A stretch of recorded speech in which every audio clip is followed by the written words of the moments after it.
The BMW came screaming through the rain at 2 a.m., 17-year-old Tyler behind the wheel, high on adrenaline and his mother's enablement. The crash into David's garage was just the beginning. What followed was a mother's desperate attempt to rewrite reality, a teenager's awakening to consequences, and a man pushed to his breaking point.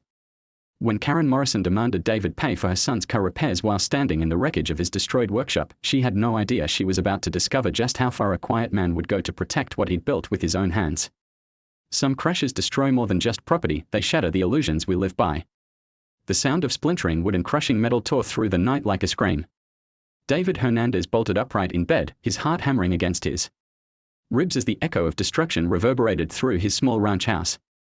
The digital clock on his nightstand glowed 2:17 a.m. in angry red numbers. "What the hell?" he muttered, throwing off the covers and stumbling toward the window. The rain had been pounding against the glass for hours, turning the October night into a symphony of water and wind. But this sound, this was different. This was violence. Through the streaming glass, David could make out the silhouette of his detached garage, or what remained of it. The structure that had housed his woodworking shop for the past 15 years, the sanctuary where he'd crafted furniture, repaired neighbors' projects, and found peace after long days at the insurance office, was now a twisted amalgamation of collapsed beams and scattered tools. And there, embedded in the wreckage like a chroman metal parasite, was a dark BMW sedan. David's bare feet hit the cold hardwood floor as he rushed to pull on jeans and a rain jacket. His hands shook as he grabbed his phone and flashlight from the nightstand. The garage wasn't just a building, it was his escape, his passion, his future retirement plan. Every tool inside represented years of careful investment, every project half-finished, a dream deferred. The rain hit him like cold needles as he burst through the back door. The October air carried the acrid smell of gasoline and the sweet scent of sawdust now soaked with water. His flashlight beam cut through the darkness, illuminating the devastation in harsh white fragments. The BMW had punched through the garage door like it was made of cardboard, plowing through his workbench and coming to rest against the far wall. His table saw, a $3,000 sawstop he'd saved for 2 years to buy, lay crushed beneath the car's front end. Hand tools were scattered everywhere. Some embedded in the car's windshield, others disappeared entirely beneath the collapsed roof. But it was the sound that made his blood run cold, a low moaning from inside the vehicle. "Jesus Christ," David whispered, his anger momentarily forgotten as he rushed toward the driver's side. The door was crumpled but not completely sealed. He could see movement inside, a figure slumped over the steering wheel. "Hey!" David shouted, yanking on the door handle. "Are you okay? Can you hear me?" The figure stirred, and David's flashlight revealed a young face, maybe 17 or 18, with sandy brown hair matted with blood from a gash on his forehead. The kid's eyes were glassy, unfocused, and David caught a whiff of something that made his stomach turn, alcohol, sharp and unmistakable. Don't move," David said, his voice steadier than he felt. "I'm calling 911. The teenager's eyes rolled toward him, struggling to focus. I'm fine," he slurred, trying to sit up straighter. Just gotta get home before Mom finds out." David was already dialing as he spoke. "Son, you just drove through my garage. You're not going anywhere until 9/11, what's your emergency?" "This is David Hernandez at 1247 Maple Street. A car just crashed into my garage. The driver appears to be injured and I think he might be intoxicated." The dispatcher's voice was professional, calming. "Are you or anyone else in immediate danger?" David looked at the wreckage around him, at the electrical wires hanging loose from the ceiling, at the gas smell growing stronger. "I don't think so, but there might be a gas leak. And the driver is just a kid. Emergency services are on the way. Please stay on the line and move to a safe distance from the vehicle." As David backed away from the car, the teenager managed to push the door open and stumble out. He was tall and lanky, wearing expensive clothes that were now torn and stained. Blood trickled from the cut on his forehead, and he moved with the unsteady gait of someone who'd had too much to drink. "Dude, I'm really sorry about your thing here," the kid said, gesturing vaguely at the destruction. "But I gotta call my mom. She's gonna fix this." David stared at him in disbelief. "Fix this? Kid, you just destroyed 15 years of my life. Do you have any idea what you've done?" The teenager pulled out his phone, somehow still intact, and started dialing. "Mom always fixes everything. She's really good at talking to people." The sound of sirens grew closer, their wail mixing with the rain and the distant rumble of thunder. David stood in the wreckage of his workshop, watching this drunk kid, call his mother like she was some kind of superhero who could magic away the consequences of his actions. "Mom," the teenager said into his phone, his voice taking on a whiny quality. "Tyler here. I had a little accident. Can you come get me? I'm at UR." He looked around, squinting in the darkness. "Where am I?" David stepped closer. "You're at the scene of a crime, that's where you are." Tyler held up a finger, signaling for David to wait while he talked to his mother. No, I'm fine. Just a little fender bender. But this guy is being really mean to me, and I think he's trying to blame me for his garage being all messed up." The sirens were getting louder now, and David could see the flash of red and blue lights reflecting off the wet pavement.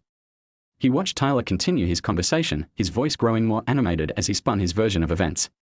"No, Mom, I wasn't drinking. Well, maybe one beer, but that was hours ago. This guy's garage was already falling apart, and now he's trying to say I did it. Can you come talk to him? You're really good at this stuff." David felt something cold settle in his stomach. This wasn't just about a drunk teenager making a mistake. This was about a kid who'd been taught that actions didn't have consequences, that mommy would always swoop in and make the bad things go away. The first police car pulled into David's driveway, its headlights cutting through the rain and illuminating the full scope of the damage. Officer Martinez, someone David recognized from the neighborhood, stepped out of the vehicle and approached with his hand resting on his radio. "Mr. Hernandez. You called about an accident?" "That's right." David gestured toward the garage. "Kid came through here like a missile. I think he's been drinking." Officer Martinez looked at Tyler, who was still on the phone, now pacing in small circles despite his obvious injuries. "Son, I'm going to need you to end that call and come talk to me." "Just 1 second, Tyler said, holding up his finger again. "Mom, the police are here now. Can you come? Like, really fast. This is getting weird." The officer's expression hardened. "Son, end the call. Now." Tyler looked genuinely confused by the authority in the officer's voice. "But I'm talking to my mom. End the call." With obvious reluctance, Tyler hung up and shoved his phone in his pocket. "Look, this is all just a big misunderstanding. My mom's coming, and she'll explain everything." Officer Martinez began his field sobriety test as the fire department arrived to deal with the potential gas leak. David watched from the side, his rain-soaked clothes sticking to his skin as he documented the scene with his phone. Every photo felt like a nail in his heart, his grandfather's hand planes scattered like broken toys, his collection of vintage chisels crushed beyond recognition. The paramedics arrived and began treating Tyler's head wound, but the kid kept insisting he was fine, that he just needed to get home. David overheard him tell the EMT that his mom was a lawyer and that she'd handle everything. 20 minutes later, as Tyler was failing his third attempt at walking a straight line, a white Range Rover pulled up to the curb with the urgency of a woman accustomed to solving her son's problems. The driver who stepped out was exactly what David had expected, perfectly styled blonde hair despite the late hour, expensive athleisure wear, and an expression of righteous indignation that seemed to radiate from her like heat. Karen Morrison had arrived.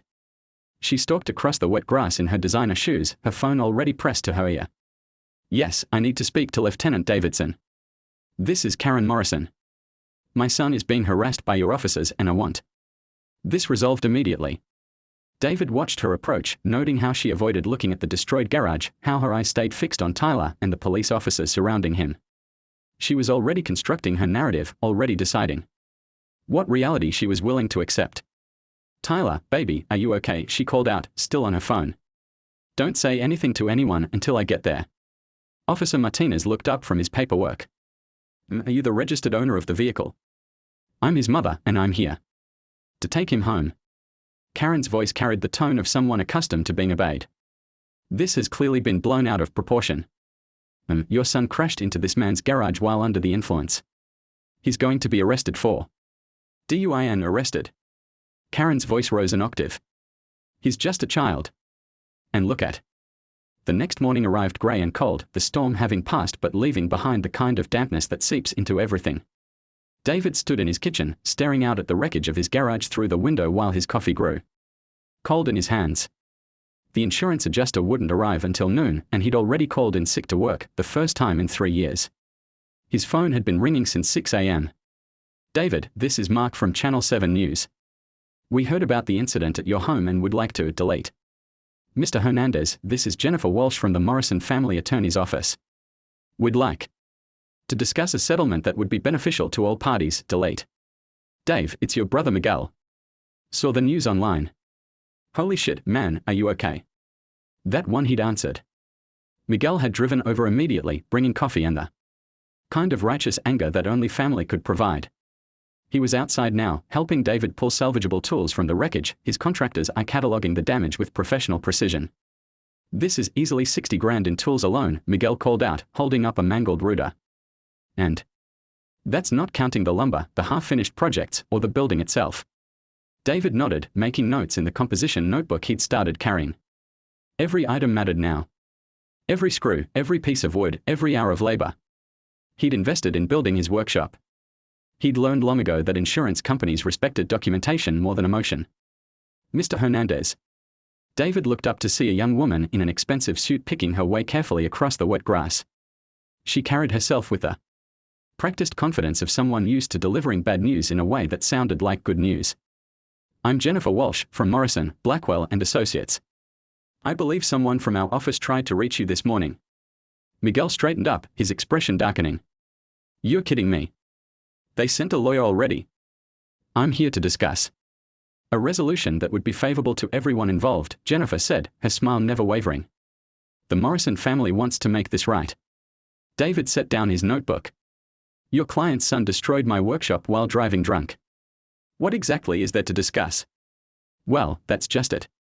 The circumstances are more complex than they might appear. Jennifer opened her briefcase and pulled out a folder. We've conducted some preliminary research, and there are several factors that complicate the liability question. Such as the building code violations, for one. Jennifer's voice remained pleasant, conversational. This structure was built in 1985, and our investigation shows it was never properly permitted. The electrical work doesn't meet current standards, and the foundation appears to have been shifting for years. David felt something cold settle in his stomach. That garage was built to code in 1985. But not to current code. And frankly, Mr. Hernandez, a structure that old, with those kinds of issues, was an accident waiting to happen. Tyler might have actually prevented a much worse disaster. Miguel stepped forward, his face flushed. Lady, are you seriously trying to blame Dave for your client's kid driving drunk? Not at all. But when we are talking about damages, we have to consider whether this garage would have needed to be torn down anyway for safety reasons. In fact, our expert believes the building was so structurally compromised that any significant impact would have caused a collapse. David stared at her, understanding dawning. You're going to claim your son did me a favor? I'm suggesting that this situation provides an opportunity for everyone to benefit. The Morrison family is prepared to offer a settlement that would not only cover the replacement cost of a new, code-compliant garage but also provide additional compensation for your inconvenience. She pulled out a document and handed it to David. $45,000, Mr. Hernandez. More than enough to build a much better workshop than what you had. David looked at the paper, the numbers swimming in front of his eyes. It was more money than he'd ever seen in one place, enough to solve his immediate problem and then some. But something about the way Jennifer smiled, the way she delivered her pitch, made his skin crawl. And all you have to do is sign this. It's a standard release.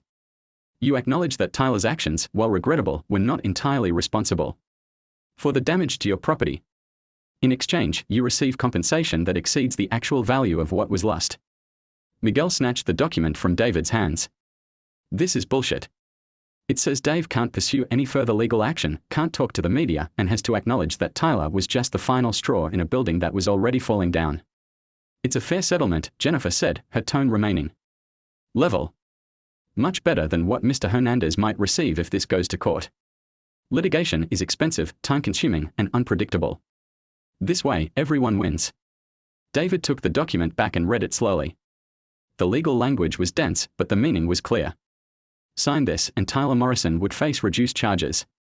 The family would pay for a new garage, and everyone would pretend that a drunk teenager hadn't destroyed 15 years of his life. I need to think about this, David said finally. Of course.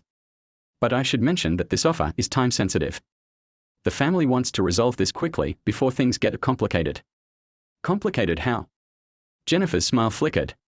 Media attention can be so difficult for everyone involved. And of course, if this drags out, legal fees have a way of eating into settlement amounts.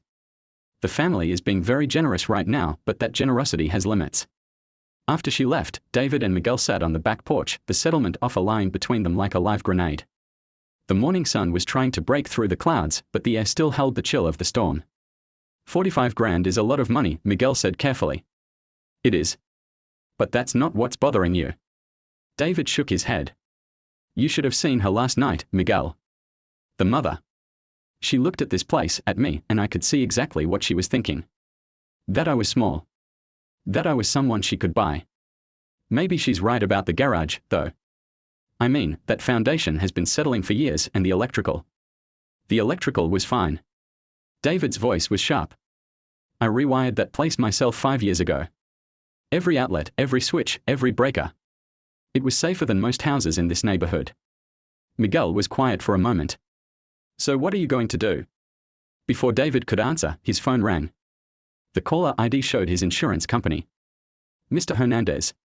This is Carol Stevens from Progressive. I'm calling about your claim. I'm afraid there's been a complication. David felt his heart sink. What kind of complication? We've received information suggesting that your garage may have had pre-existing structural issues. Before we can process your claim, we'll need to conduct a thorough investigation. This could take several weeks. Several weeks? I'm sorry, Mr. Hernandez. I know this is frustrating, but we have to be thorough. In the meantime, you might want to consider any settlement offers you've received.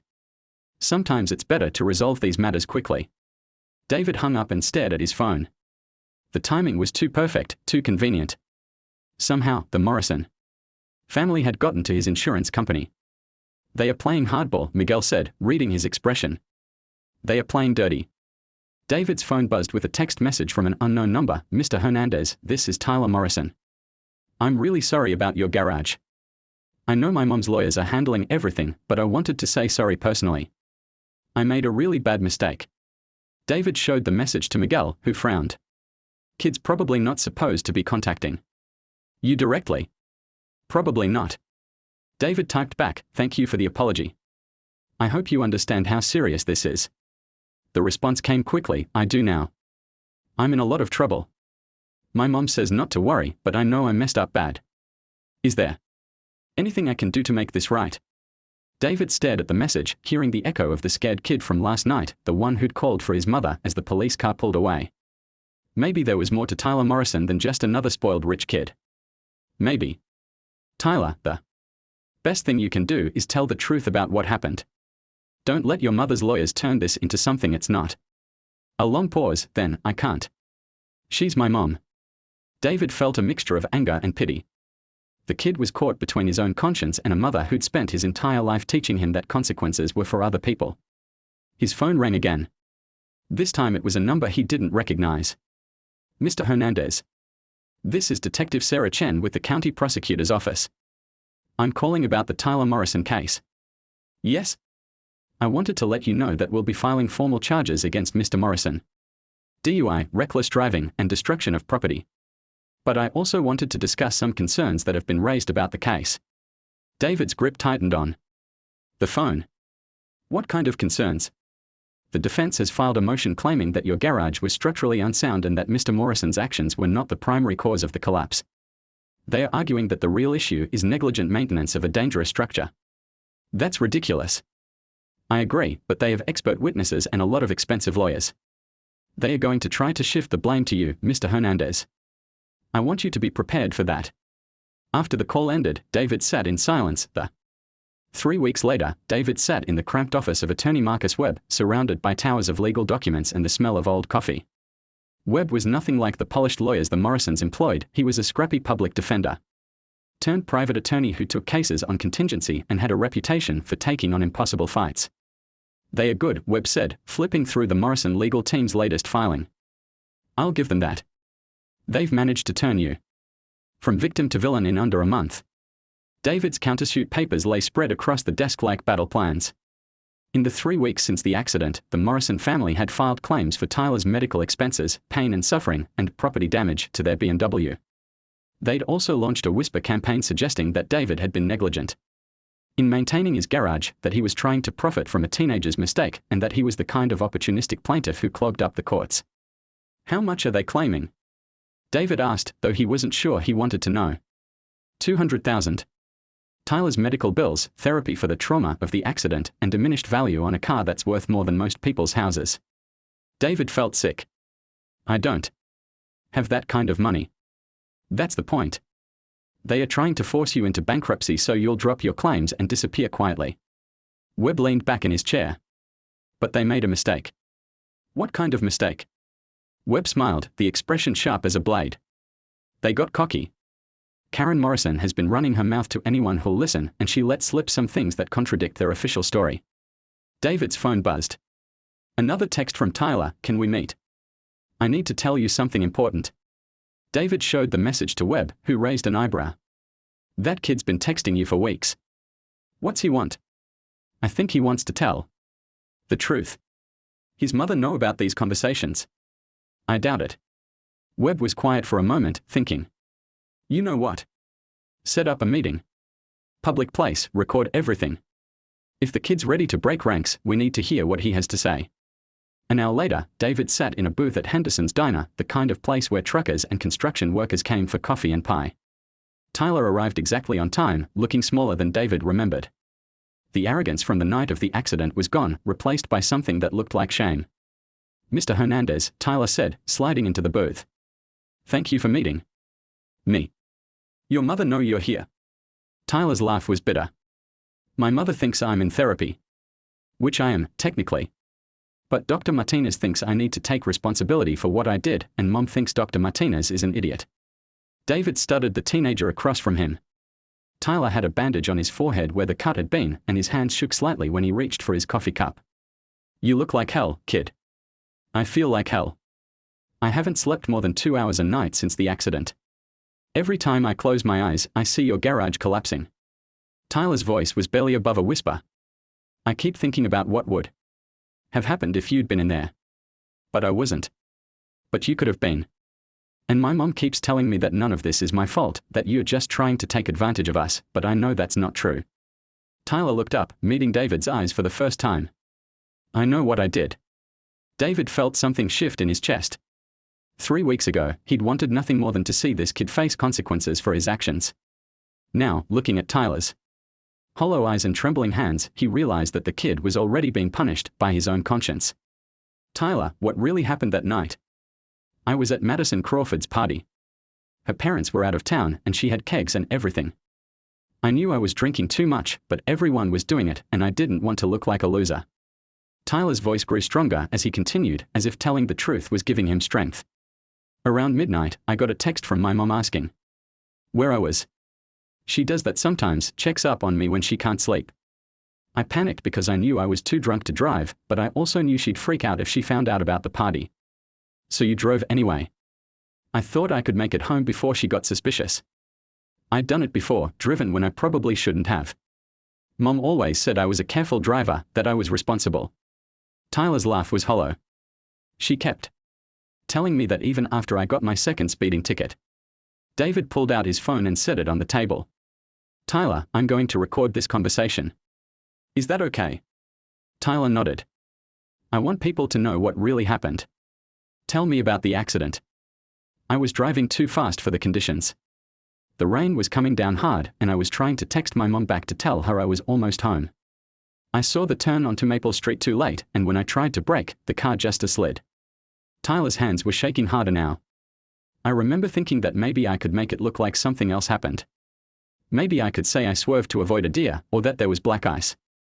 But then I saw what I'd done to your garage, and I knew I couldn't lie about it. But you did lie. You told your mother you'd only had 1 beer. Oh no. I was scared. But the more time passed, the more I realized I was making everything worse. And then when Mom started saying it was your fault, that your garage was falling apart anyway. Tyler shook his head. I couldn't take it anymore. David leaned forward. Tyler, your mother's lawyers are claiming that my garage was structurally unsound. That any impact would have caused it to collapse. That's bullshit. Tyler's voice was sharp with anger. Mr. Hernandez, I hit that garage at 45 miles per hour. I know because I looked at the speedometer right before I hit the brakes. If your garage had been falling apart, I would have gone right through it and into your house. The only reason I'm alive is because that building was solid. David felt his heart racing. You're sure about the speed? Positive. I've been over that night 1,000 times in my head. 45 miles per hour in a 35 zone in the rain while texting and drunk. I'm lucky I didn't kill someone. They sat in silence for a moment, the weight of Tyler's admission settling between them. Finally, David spoke. Tyler, your mother's lawyers are trying to sue me for $200,000. They are saying I'm responsible for your injuries. Tyler's face went pale. What? They are claiming that my garage was a dangerous structure, that it was my fault you got hurt. That's insane. Tyler's voice rose, drawing looks from other diners. I'm the one who crashed into your garage while driving drunk. How is that your fault? Because your mother would rather destroy me than admit that she raised a son who makes mistakes. Tyler stared at David, understanding dawning in his eyes. She's not trying to protect me. She's trying to protect herself. What do you mean? Her reputation. Her image. She's running for city council next year, and she can't have people thinking she's a bad mother. Tyler's voice was bitter. It's not about me at all. It's about her. David's phone buzzed. A text from an unknown number. Mr. Hernandez, this is Karen Morrison. I know you're meeting with my son. Any attempt to manipulate or coerce him will result in immediate legal action. Tyler is a minor and is not legally able to make statements without parental consent. David showed the message to Tyler, who cursed under his breath. She's having me followed. Your own mother. She hired a private investigator to make sure I don't do anything that might hurt the case. She says it's for my protection, but I know better. David looked around the diner, suddenly aware that they might be being watched. Tyler, you need to understand something. If you decide to tell the truth about what happened, your mother is going to do everything in her power to destroy you. Oh no. Tyler's voice was steady now, resolved. But I can't live with myself if I let her destroy you instead. David's phone rang. Marcus Webb. David, where are you? I just got a call from Karen Morrison's lawyer. They are claiming you're interfering with their client and violating a restraining order. What restraining order? The one they filed this morning. You're not supposed to contact Tyler Morrison or any member of his family. David felt the walls closing in. Marcus, I'm at Henderson's diner with Tyler. He contacted me. Doesn't matter. They are claiming you lured him there. You need to leave immediately. David hung up and looked at Tyler. I have to go. Wait. Tyler grabbed David's arm. There's something else. Something Mom doesn't know I know. What? The night of the accident, before I left the party, I called an Uber. I had the app open and everything. But then Mom texted asking where I was and I panicked and cancelled it. I drove because I was more afraid of disappointing her than I was of getting in an accident. Tyler pulled out his phone and showed David his Uber history. There it was, a cancelled ride from Madison Crawford's address to Tyler's house, timestamped at 1:47 a.m. I had a safe ride home, Mr. Hernandez. I chose to drive drunk because I was scared of what my mom would think if she found out I was at a party. David stared at the phone screen, understanding the full tragedy of the situation. Tyler had been one button press away from avoiding the whole disaster, but his mother's expectations had literally driven him to make the worst decision of his life. Tyler, will you testify to all of this? Yes. But I need you to know what it's going to cost me. What do you mean? My college fund. The courthouse steps were slick with morning frost as David climbed toward the imposing glass doors of the county courthouse. 6 weeks had passed since the accident, and today was the preliminary hearing that would determine whether the Morrison family's countersuits would proceed to trial. In his briefcase, David carried Tyler's recorded confession, Uber receipts, and testimony from 3 witnesses who had seen Tyler drinking heavily at the party. Marcus Webb met him at the metal detectors, looking grim. David, I need to prepare you for what's about to happen in there. Karen Morrison has brought in reinforcements. What kind of reinforcements? Richard Blackwell himself. The senior partner of Morrison, Blackwell and Associates. He doesn't usually handle civil cases anymore, but is making an exception for a family friend. David felt his stomach drop. Richard Blackwell was legendary in legal circles, a man who had built his reputation destroying people who dared to challenge his wealthy clients. His presence meant the Morrison family was no longer treating this as a simple accident case. There's something else, Webb continued as they walked through the courthouse lobby. Tyler Morrison is here. David spotted him immediately, a thin figure in an expensive suit, sitting in the gallery between his parents. Karen Morrison looked every inch the grieving mother, dressed in understated black with just a hint of makeup that suggested she'd been crying. But it was the man next to her who caught David's attention. Robert Morrison was tall and distinguished, with silver hair and the kind of presence that commanded attention. David had never seen him before, but his resemblance to Tyler was unmistakable. "Where's the father been through all this?" David asked. "Business trip. Or so they claimed. But I did some digging." Webb's voice dropped to a whisper. "Robert Morrison filed for divorce 3 months ago. He's been living in a hotel downtown since August." David stared across the courtroom, pieces of the puzzle clicking into place. Karen Morrison wasn't just fighting to protect her son's future, she was fighting to save her marriage, her social standing, and her political ambitions all at once. The bailiff called the court to order, and Judge Patricia Valdez took the bench. David had researched her background, 15 years on the bench, a reputation for fairness, and a particular distaste for lawyers who tried to manipulate her courtroom. "Good morning," Judge Valdez said, settling into her chair. "We are here for preliminary motions in Morrison versus Hernandez and Hernandez versus Morrison. Mr. Blackwell, you're representing the plaintiffs in the first case." Richard Blackwell rose with the fluid grace of a man who had performed this ritual thousands of times. He was impeccably dressed, silver-haired, and carried himself with the confidence of someone who usually won. "Yes, Your Honor. We are here today because Mr. Hernandez has engaged in a pattern of harassment and witness tampering that has traumatized my client's family and interfered with our ability to prepare our case. Those are serious allegations." "Mr. Blackwell, what evidence do you have?" "Mr. Hernandez has repeatedly contacted my client's minor son, Tyler Morrison, despite being served with a restraining order. He has recorded conversations without consent and has attempted to coerce a vulnerable teenager into making false statements." David felt heat rise in his chest, but Webb placed a restraining hand on his arm. "Furthermore," Blackwell continued, "Mr. Hernandez has engaged the media in a campaign to portray the Morrison family as villains when in fact they are the true victims here. Tyler Morrison nearly died because of the dangerous condition of Mr. Hernandez's property." Judge Valdez turned to Webb. "Mr. Webb, how does your client respond to these allegations?" Webb stood, and David could see the fire in his eyes. "Your Honor, Mr. Blackwell's accusations are not only false, they are a desperate attempt to silence the truth. Tyler Morrison contacted my client, not the other way around. And the recordings Mr. Blackwell mentions contain Tyler's voluntary confession that he was driving drunk at 45 miles per hour when he crashed into my client's garage." A murmur went through the courtroom. David saw Karen Morrison's face go white, and Robert Morrison leaned forward in his seat. "Your Honor, I'd like to play that recording for the court." "Objection." Blackwell was on his feet immediately. "That recording was made without consent and constitutes witness tampering." "Your Honor," Webb replied calmly, "Texas is a one-party consent state. Mr. Hernandez was free to record his own conversation. And Tyler Morrison was eager to tell the truth about what happened." Judge Valdez considered for a moment. "I'll allow it.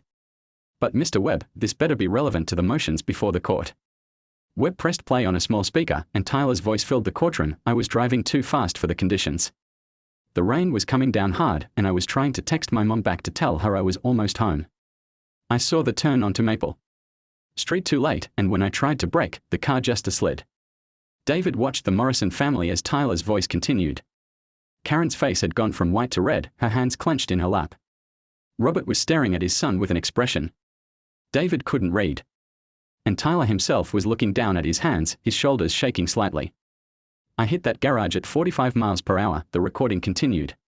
If Mr. Hernandez's garage had been falling apart, I would have gone right through it and into his house. The only reason I'm alive is because that building was solid." Judge Valdez held up her hand, and Webb stopped the recording. The courtroom was dead silent. "Mr. Blackwell, I'm assuming your client disputes the accuracy of this recording." Blackwell was clearly rattled, but his voice remained steady. "Your Honor, Tyler Morrison was recovering from a head injury and was being manipulated by an adult with a financial interest in this case. Any statements he made were not given freely or competently." "I see. And where is Tyler Morrison now? Is he available to testify about whether he was competent when he made these statements?" David saw Karen Morrison lean over and whisper urgently to her son. Tyler's face was pale, but he stood up slowly. "Your Honor, Tyler Morrison is present in the courtroom." "Mr. Morrison, please approach the bench." Tyler walked toward the front of the courtroom with unsteady steps. His parents' eyes followed him like searchlights, but David noticed that Tyler didn't look back at them. "Mr. Morrison, how old are you?" 17, Your Honor. I turn 18 next month. And do you understand the nature of these proceedings? Yes, Mr. Morrison, did anyone force you or threaten you to make statements to Mr. Hernandez? Tyler was quiet for a long moment, and David could see him struggling with something internal. When he finally spoke, his voice was clear and steady. No, Your Honor. I contacted Mr. Hernandez because I couldn't live with the lies anymore. Karen. Morrison shot to her feet. Tyler, honey, you don't understand what you're saying. You have a head injury and these people are confusing you. Judge Valdez's gaze was sharp. Please sit down. Mr. Morrison, did you willingly make the statements recorded by Mr. Hernandez? Yes, Your Honor. Every word. And were those statements true to the best of your knowledge? Tyler looked back at his parents for the first time. David saw something pass between mother and son, a moment of understanding that their relationship would never be the same. Yes, Your Honor. I was drunk. I was driving too fast. I was texting while driving. And I destroyed Mr. Hernandez's garage because I made terrible decisions that night. The courtroom erupted. Karen Morrison was crying now, real tears streaming down her face. Robert Morrison sat like a statue, his expression unreadable. And Tyler stood at the front of the courtroom, finally free from the weight of the lies he'd been carrying. Judge Valdez banged her gavel. Order. Mr. Blackwell, given this testimony, do you wish to proceed with your motion regarding witness tampering? Blackwell looked like a man who had just watched his case disintegrate in real time. Your Honor, we need time to consult with our client. Mr. Webb, what is your position on the Morrison family's civil suit against your client? Webb smiled grimly. Your Honor, in light of Tyler Morrison's testimony, we move for summary judgment dismissing all claims against Mr. Hernandez. Furthermore, we ask that the court impose sanctions against the Morrison family for filing frivolous lawsuits designed to intimidate and financially destroy the victim of their son's criminal actions. Mr. Blackwell. Blackwell was huddled with Karen Morrison, who was whispering urgently in his ear. David could see her gesturing frantically, her carefully constructed facade crumbling in real time. Your Honor, we request a recess to reassess our position. Granted. We'll reconvene in 1 hour. As the courtroom entered, David watched Tyler Morrison walk toward him. The kid looked exhausted but somehow lighter, as if telling the truth had lifted a weight from his shoulders. Mr. Hernandez, Tyler said, his voice quiet. I'm sorry it took me so long to do the right thing. Tyler, what you just did took more courage than most adults ever show. I'm proud of you. Tyler's eyes filled with tears. My mom's never going to forgive me. David looked across the courtroom at Karen Morrison, who was arguing animatedly with her lawyers while her husband sat apart, watching his son with what looked like pride mixed with sorrow. Tyler, sometimes doing the right thing costs us the people who were never really on our side to begin with. When coup. 6 months later, the sound of hammering echoed through David's backyard as the new workshop took shape. The insurance settlement, combined with the Morrison family's payment, had allowed him to build something better than what he'd lost, a modern structure with proper ventilation, updated electrical, and enough space for the woodworking classes he'd started teaching on weekends. Tyler Morrison stood at the workbench, carefully measuring a piece of oak for the rocking chair he was building. His 18th birthday had come and gone, along with his emancipation from his mother's legal control. The college fund Karen had threatened to revoke was tied up in court. Apparently, Robert Morrison had funded it separately and was fighting to ensure Tyler received it regardless of his mother's wishes. Remember what I told you about the grain, David said, checking Tyler's measurement. Work with it, not against it. Like people, Tyler replied, running his hand along the wood. You can't force them to be something they are not. David smiled. Tyler had developed a habit of turning their carpentry lessons into philosophy discussions. The kid was enrolled at the community college now, studying psychology and working part-time at David's insurance office. He'd moved out of his mother's house the day he turned 18, renting a small apartment across town with money from his job. Any word from your mother? David asked, though he knew the answer would be the same. As always. Radio silence. Dad says she's seeing a therapist, but she's still convinced that I betrayed the family. Tyler's voice carried sadness but not regret. She's running for city council anyway. Her campaign slogan is about protecting families from frivolous lawsuits. David shook his head. Even facing the complete collapse of her personal life, Karen Morrison couldn't admit she'd been wrong. According to the local newspaper, her campaign was struggling. The story of the garage incident had become public knowledge, and voters weren't impressed with a candidate who'd tried to destroy a working man to protect her drunk driving son. She'll come around eventually, David said, though he wasn't sure he believed it. Maybe. Or maybe some people are too proud to change. Tyler picked up his sandpaper and began smoothing the wood. Dr. Martinez says it's not my job to fix her. I can only control my own choices. The therapy had been Tyler's idea. With his newfound independence had come the realization that his childhood had been far from normal, that his mother's constant enabling had left him unprepared for the real world. He was working through years of learned helplessness and entitlement. But David could see the progress in small ways. Tyler never expected special treatment, always cleaned up after himself, and had developed a work ethic that impressed everyone at the insurance office. Mr. Hernandez. A voice called from the gate. David looked up to see Miguel approaching with a young woman in a business suit. David, this is Lisa Chan from the prosecutor's office. She has some news about Tyler's case. David set down his tools and Tyler looked up from his sanding with obvious anxiety. The criminal charges had been hanging over him for months: DUI, reckless driving, and destruction of property. Tyler had pled guilty to all charges, but sentencing had been delayed pending a psychological evaluation. Tyler Morrison. Lisa Chan asked, though she clearly knew who he was. Yes, I wanted to let you know that Judge Rodriguez has made his sentencing decision. 2 years probation, community service, mandatory addiction counseling, and restitution to Mr. Hernandez. For his losses. Tyler nodded, relief evident on his face. Thank you, Oh. I'm grateful it wasn't worse. Judge Rodriguez was impressed by your cooperation with the investigation and your testimony in the civil case. He said it was clear you'd already learned from your mistakes. After Lisa left, Tyler returned to his work with renewed focus. David watched him sand the wood with patient, careful strokes, marveling at the transformation from the scared, entitled teenager who'd called his mother from the wreckage of the garage. Tyler, can I ask you something? Sure. Do you ever regret telling the truth? Knowing what it cost you? Tyler stopped sanding and looked at David directly. Mr. Hernandez, that night I crashed into your garage, I didn't just destroy your workshop. I destroyed the person I thought I was. The person my mother told me I was. He gestured around the new workshop, where 3 other teenagers were working on their own projects as part of David's community outreach program. But this person, the one who had to rebuild himself from scratch, this person I actually like. I'm not proud of what I did, but I'm proud of who I became afterward. David felt a swell of emotion. Your father would be proud too. Tyler's relationship with Robert Morrison had slowly mended over the months.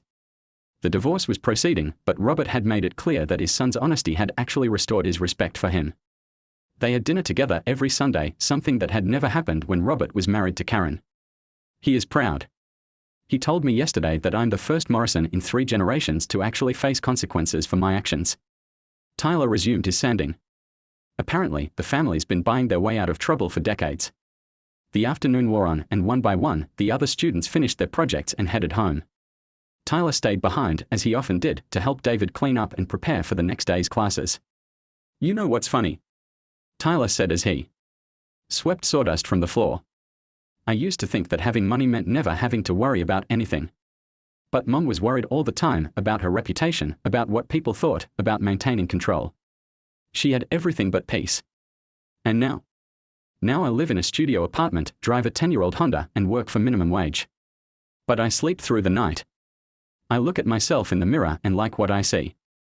That's worth more than any trust fund. As they finished cleaning, David's phone buzzed with a text message. The number was one he hadn't seen in months: Karen Morrison. Mr. Hernandez, I wanted you to know that I'm withdrawing from the city council race.